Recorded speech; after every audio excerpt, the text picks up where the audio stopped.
Lo presentaba en la introducción del noticiero, uno de los temas más importantes a nivel internacional que repercute sin duda en la República Argentina esta semana, tiene que ver con lo que sucedió en Brasil. Formalmente, la destitución de Dilma Rousseff como presidente de dicho país y la asunción de Michel Temer, quien fue el vicepresidente. Y por eso vamos a charlar con Gabriel Puricelli. Gabriel es analista internacional. ¿Cómo estás, Gabriel? Bienvenido. ¿Todo bien? Gracias por venir. ¿Cómo estás?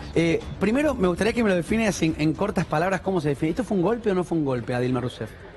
Desde el punto de vista estrictamente de la letra de la Constitución no lo fue, se siguió todo el procedimiento previsto en el artículo 52 de la Constitución brasileña, pero se le dio un uso curioso porque la propia argumentación de los senadores que votaron por la destitución insistieron en que tomaban esta actitud debido a que juzgaban negativamente el conjunto de la obra de gobierno de la presidenta.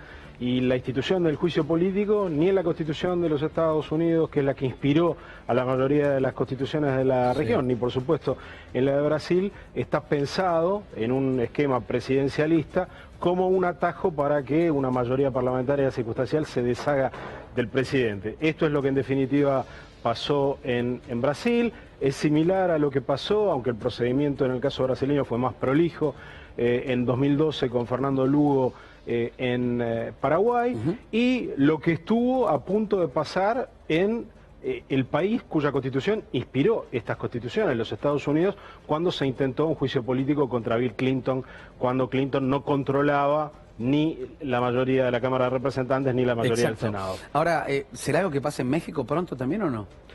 Bueno, la verdad es que cualquier país que tenga una constitución de estas características y donde el presidente se apoye en una coalición de partidos para gobernar y que tenga problemas para controlar el Congreso, se puede ver sometido a esta situación. Ahora, Gabriel, hemos hablado innumerables veces de lo que pasaba como un contexto previo a esta situación que se veía venir, sin dudas, estas expresiones que se daban en las calles de Brasil, de un pueblo reclamando, y vos siempre me has señalado que, mires donde mires en Brasil, los grandes poderes son corruptos realmente. O sea, vos mirás la policía, la justicia, o también las causas de la propia oposición, que hoy asume este rol, o el vicepresidente Michel Temer, que hoy asume la presidencia.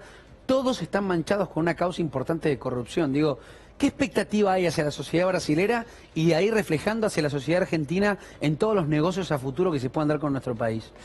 Bueno, hay que decir que las operaciones judiciales para enjuiciar grandes casos de corrupción que pusieron en cuestión un modo de hacer negocios que existía hace muchísimos años en Brasil y que asociaba a las grandes empresas, sobre todo la construcción, con el Estado. Esa situación, esa investigación judicial le ha dado marco a todo este proceso político. No explica en particular la destitución de Dilma porque justamente en este vodevil institucional que hemos visto a lo largo de los últimos meses, la única figura realmente importante que no está implicada en ninguna causa de corrupción es justamente la presidenta que fue destituida. Porque después muchos de los compañeros de partido de Dilma lo están, incluido el expresidente Lula, y lo están la mayoría de quienes la acusaron. Más aún, quien inició este proceso, Eduardo Cunha, no solo está implicado, sino que perdió su condición de diputado y por lo tanto de presidente de la Cámara de Diputados de Brasil debido a su procesamiento en una causa de corrupción. Justamente después de terminado este proceso, la noticia que más se espera en Brasil, la noticia que se espera con más expectativa en Brasil y con algo de desasosiego y casi de temor, es la publicidad que se espera que se le dé a la lista de nombres que prometió Marcelo Odebrecht, el empresario condenado a 19 años de cárcel por un caso de corrupción, que acordó con la Fiscalía lo que se llama una delación premiada, y todo el mundo espera, efectivamente, con mucha expectativa, quiénes son los nombres que van a aparecer. ¿Una lista a allí. cambio de pocos años? Bueno, hay que ver cuál es el acuerdo que le está ofreciendo la Fiscalía, pero seguramente será una reducción de pena. Y en esa lista pueden estar implicados hasta el propio nuevo flamante presidente de Brasil. Ahora, Gabriel, hay algo que repercute mucho, que es la situación en nuestro país. La industria autopartista, automotriz de la Argentina, en su gran mayoría exporta hacia Brasil. Digo, gran parte de nuestra producción va hacia Brasil, y hoy hay un Brasil realmente que no es el Brasil que miramos hace unos años, que crecía a tasas que llamaban la atención en el mundo y que lo colocaban como una sexta potencia mundial, sino que todo lo contrario. Es un país que no digo que vaya en retroceso, pero que sí tiene desde las instituciones un sismo o un movimiento realmente muy pero muy fuerte. ¿Qué va a pasar? Porque hay suspensiones en la Argentina del sector automotriz en diversas fábricas o plantas, y la cuestión de la definición política todavía en este país no está sellada, digo, están los cimientos débiles. ¿Qué va a pasar o qué podemos esperar nosotros los argentinos con la relación económica? Bueno, los observadores, los analistas económicos señalan que Brasil ya habría tocado fondo hacia fines del trimestre que pasó. Si esto es así, la situación económica debería empezar a mejorar, y esto es relativamente independiente de la situación política, pero tal vez tenga una relación virtuosa con la nueva situación política. ¿Por qué? Porque lo cierto es que al irse Dilma destituida, termina un largo periodo de inestabilidad política y se inaugura un periodo donde el presidente cuenta con una amplísima mayoría en las dos cámaras del Congreso, y aunque tenga protestas callejeras, que hay que ver si se mantienen y o se incrementan en el futuro, por el momento tiene un control de la maquinaria institucional de Brasil del que Dilma no pudo gozar en ningún momento de su segunda presidencia. Pero ahora, ¿vos crees que, por ejemplo, un país como está pasando hoy acá en la Argentina, que se dice van a llegar inversiones, todavía no llegan las inversiones, un país como Brasil, hoy que está en esta situación política que es realmente delicada para una democracia, muy delicada para una democracia, ¿vos crees que, digo, va a impulsar nuevamente este motor, este monstruo que es Brasil realmente económicamente? Bueno, probablemente no lo va a impulsar a la velocidad que la Argentina y otros vecinos de la región estarían necesitando para salir de sus propias situaciones de estancamiento. O sea, es difícil. Cuando hablamos de una mejora, estamos hablando de una mejora relativa, de una mejora a partir de un punto de partida que probablemente sea el punto de partida más bajo de la última década y media en el caso de Brasil, porque Brasil, a diferencia de la Argentina, cuyo modelo de desarrollo es prácticamente un electrocardiograma con avances y retrocesos permanentes, tiene un patrón de desarrollo más estable, y crisis como la que está viviendo actualmente Brasil no son comunes, no son el modo existencial de la economía brasileña, con lo cual si hablamos de una mejora, tenemos que hablar de una mejora relativa, y la tenemos que poner más bien en el contexto de que Brasil tal vez, si se cumple lo que dicen los analistas económicos, no sea en el futuro un factor de agravamiento de la situación de estancamiento de la Argentina. Es decir, hay que ponerlo en estos términos de las mínimas expectativas. Pero lo cierto es que Brasil alcanza con esta destitución y paradójicamente estabilidad institucional, al menos en el corto plazo, y tal vez esa estabilidad institucional esté coincidiendo con un momento donde se detiene la caída de la economía brasileña. Ahora, no sé si viste el comunicado que hizo Cancillería Argentina respecto a este tema. Hay un apoyo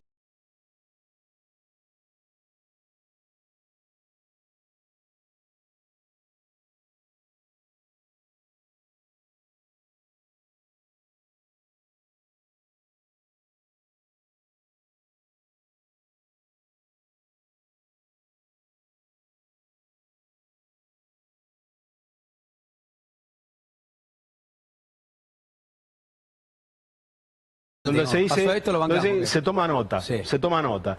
Lo que pasa es que, claro, hay un contraste con las actitudes que han tomado otras cancillerías de la región. Entonces, un comunicado frío donde la Argentina simplemente toma nota de lo que sucedió, como por otra parte no podría hacerlo de otro modo, ya que cada país es soberano y la Argentina sigue muy fielmente el principio, independientemente del gobierno, el principio de no inmiscuirse en los asuntos internos de otros países. Lo que pasa es que hay un contraste muy claro con la decisión que tomaron Bolivia, Ecuador y Venezuela de retirar sus embajadores. Entonces, aún un comunicado frío comparado con la actitud fuerte de retirar los embajadores de esos tres países, relativamente es más cercano a la postura del gobierno de Brasil. En el caso, hay un caso intermedio e interesante, que es el caso de Uruguay, que es un país que por su peso tampoco puede quejarse mucho, porque depende mucho de Brasil, es una economía muy pequeña, donde no hubo comunicado oficial del gobierno, pero el partido de gobierno, el Frente Amplio, a través de su cuenta oficial en Twitter, le dio un apoyo a Dilma Rousseff. Entonces, es como una posición intermedia, donde el gobierno como tal no se mete, pero se emite el pequeño pero significativo gesto de que el partido de gobierno, así sea a través de su cuenta de Twitter, se manifiesta en apoyo y en solidaridad. Es un medio realmente importante que está a la altura de cualquier lugar, que se pueda replicar en todos lados. no quiero dejar, porque esto que vemos en las calles, digo, hace algunas horas lo estamos viendo en Venezuela también. ¿Hay un contrapunto, hay alguna asociación de estos movimientos que se están dando en toda la región, de este reclamo hacia los gobiernos o hacia ciertos modelos de gobierno? Yo creo que hay un fenómeno de fondo que afecta a toda la región, sí, que es la caída del precio de las commodities, de las principales materias exportables. Pasa en este momento con el cobre chileno, pasa con la soja argentina, paraguaya, brasileña, sí, pasa con el petróleo venezolano. Ese es el telón de fondo que afecta a todos los gobiernos. Esa situación, dependiendo de cada país, hay gobiernos que han sabido gestionarla de manera más razonable y gobiernos que se han visto, sí, radicalmente afectados. En un extremo, digamos, de lo que con toda evidencia es un gobierno que realmente no ha sabido qué hacer frente a esto, y donde todas las variables macroeconómicas se han descontrolado y donde la situación, la vida cotidiana se ha vuelto extremadamente difícil, es Venezuela. Hay casos de estancamiento como el de Brasil, de que venimos hablando, y el caso de la Argentina, y países que parecen ir navegando esta situación con un poco más de calma y tranquilidad, como Bolivia. Ahora, pero en cada país, sí, hay una situación distinta, aunque el fenómeno económico de fondo sea el mismo. No es un dato menor que el presidente de la Nación, Mauricio Macri, haya viajado al G20 en China. Es una cumbre realmente importante, más allá de la relación con otros presidentes, donde se busca a ciertos empresarios, donde ciertos empresarios empiezan a poner la mira en diferentes países para invertir, uno entiende, ¿no? En esta situación, ¿crees que las políticas hacia el exterior de la Argentina son positivas, son correctas hasta ahora? Bueno, la Argentina ha decidido con el nuevo gobierno emitir señales muy claras de que le interesaba muchísimo y como una altísima prioridad restablecer la relación con los Estados Unidos. Pero el resto de las relaciones de la Argentina se han mantenido con una cierta continuidad. En particular con China y con Rusia ha habido gestos muy firmes y muy claros y viajes oficiales muy importantes a Beijing y a Moscú para señalarle a estos dos países que son importantes para las exportaciones argentinas y para algunos proyectos, sí, de inversión, que las cosas siguen como estaban a pesar del cambio de gobierno. Así que efectivamente sí hay un cambio significativo en la relación con los Estados Unidos, donde la retórica cambia 180 grados, pero hay muchos otros aspectos de la política exterior argentina que el gobierno actual se ha ocupado de señalarle a los demás países del mundo que no va a haber cambios. Te vuelvo a bajar a Brasil, porque me da un poco el paralelismo de decir Dilma Rousseff, Cristina Fernández de Kirchner, Michel Temer, Mauricio Macri. En este paralelismo que estoy haciendo, que no sé si es correcto, lo puedes corregir obviamente, porque sos un tipo especialista que siempre hemos explicado mucho el contexto internacional, lo que está pasando en Brasil, el rol que va a tener Dilma Rousseff hoy. Después de este batacazo democrático, esta decisión que se ha tomado, ¿cuál va a ser? ¿Pensás que va a ser oposición o cuál va a ser? Yo creo que claramente sí, el Partido de los Trabajadores va a tomar una actitud fuertemente opositora, va a tratar de mantener este clima de efervescencia relativa que hay en algunas ciudades, impulsando estas manifestaciones que las impulsa no solo el Partido de los Trabajadores, sino los partidos de izquierda que fueron sus aliados y también partidos de izquierda que fueron opositores a los gobiernos de Lula y de Dilma. En ese contexto sí, Dilma va a expresar una voz opositora fuerte.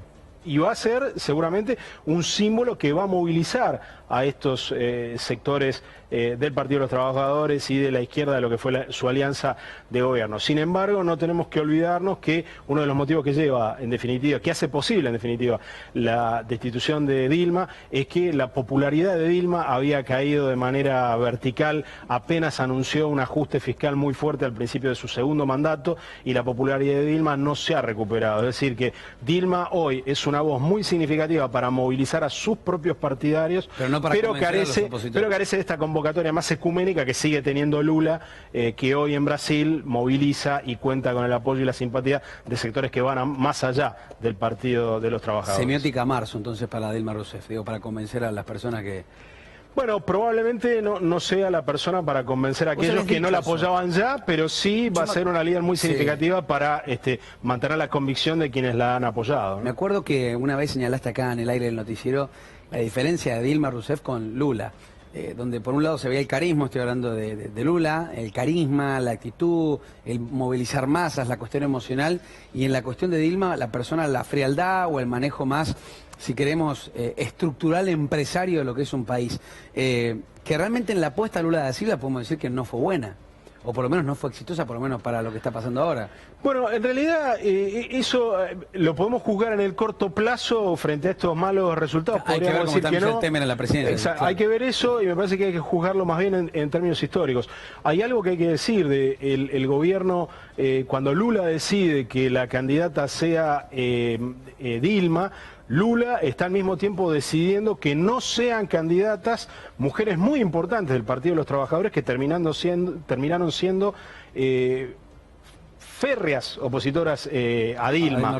Marina Silva, sí, por un lado, Marta Suplicy por el otro. Marta Suplicy, que fue la alcaldesa de San Pablo por el Partido de los Trabajadores, que se pasó al Partido del Movimiento Democrático Brasileño, que ahora es senadora, y que no solo votó por la destitución de Dilma el otro día, sino que además votó para que Dilma pierda sus derechos políticos por 8 años. Tremendo. Entonces las consecuencias de esa decisión de Lula fueron consecuencias políticas gravosas. Al mismo tiempo, uno podría pensar que Lula actuó inteligentemente percibiendo en Dilma condiciones para llevar adelante el gobierno que no percibían el tipo de liderazgo que representaban Marina Silva y Marta Suplicy. Y se ha visto en la conducta política posterior de las dos que tal vez no hubieran sido presidentas que hubieran podido llevar adelante, como Dilma lo llevó con cierto éxito, un mandato completo.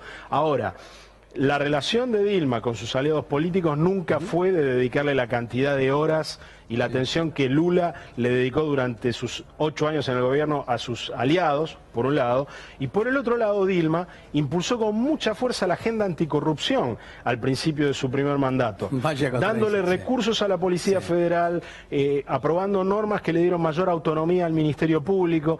O sea, gran parte de las investigaciones que hoy vemos, que terminan afectando a dirigentes del propio Partido de los Trabajadores, pero sobre todo a muchos dirigentes del Partido del Movimiento Democrático Brasileño y de otros partidos de centro derecha, se explican por la política anticorrupción que lanzó Dilma desde el gobierno y de alguna manera los ex aliados del PT, donde abundan los corruptos investigados por estas causas de corrupción, le pasaron la factura de la desatención política a Dilma, pero también le pasaron la factura de haber avanzado demasiado con la política de transparencia y la lucha contra la corrupción. Gracias, Gabriel. Gracias por la invitación.